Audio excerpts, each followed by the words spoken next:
अरे सुख ऐसे थोड़ी आएगा बिना पदार्थों के, तो खूब पदार्थ हो, उनकी प्रचुरता हो, बहुलता हो वस्तुओं की।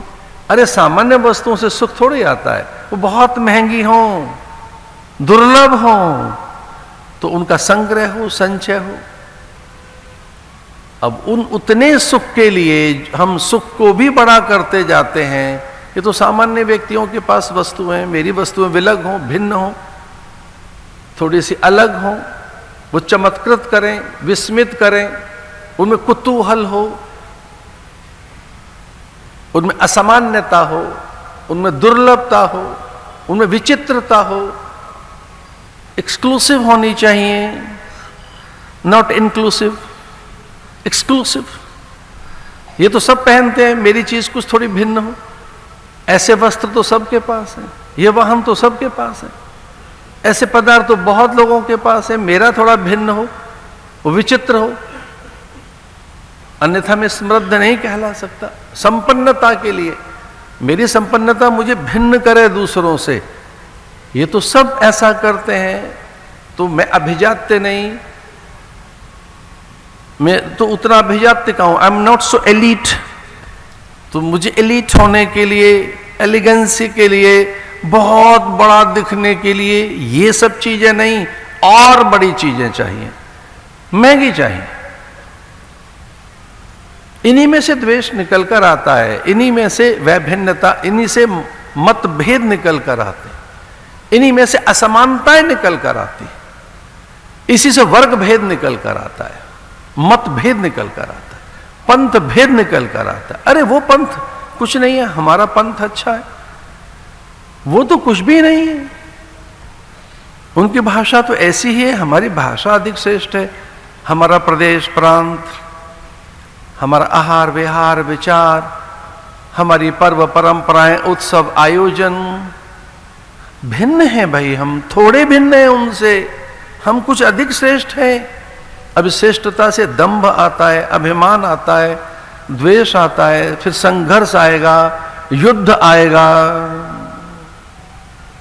लीजिए द्वेष, यहां से द्वेष से भिन्नताएं पैदा होती हैं, क्योंकि मुझे सुखी होना है, और मुझे सुखी होना है, हमें सुखी होना है, तो सुख के लिए तो वस्तुएं चाहिए।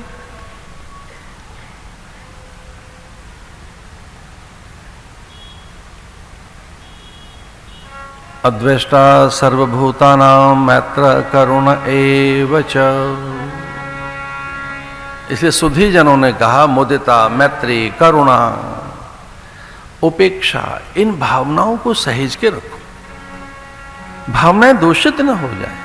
इसे धन्य वही है जिन्होंने अपने मनोविकार मिटा दिए।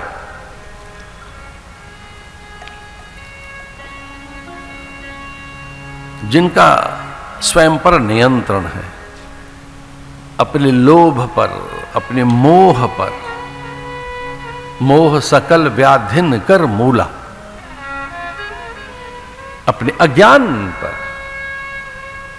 और इन सब की जननी है अविद्या।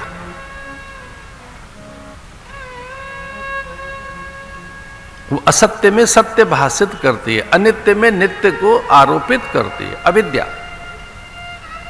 जो अपना नहीं है उसे अपना बनाती है, जो सच नहीं है उसे सच बताती है। जैसे देह ही सच है, ऐसा अविद्या कहती है कि मैं यही हूं।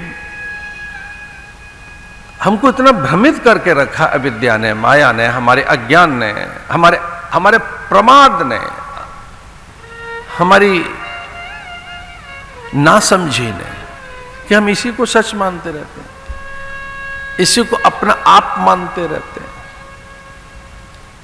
इसे धन्य वही हैं जिनमें से अविद्या की निवृत्ति हुई है, जिनमें से अस्मिता की पास शिथिल हुई है, जो राग द्वेष में चैतन्य है कि राग और द्वेष कहां से आ सकता है, जो अभिनिवेश के लिए कूटस्थ हैं कि कोई चीज नहीं खो जाती है, मैं कभी नहीं खोऊंगा, मेरा कभी अभाव नहीं रहेगा, कोई चीज मेरी खो नहीं जाएगी, जिनमें भय रहता ही नहीं है, जिनमें अभयता रहती है, अभयम सत्व संशुद्धि, जिनमें अभयता रहती है। और बिना ज्ञान के, बिना भक्ति के, बिना भगवत प्राप्ति के अभयता आएगी नहीं।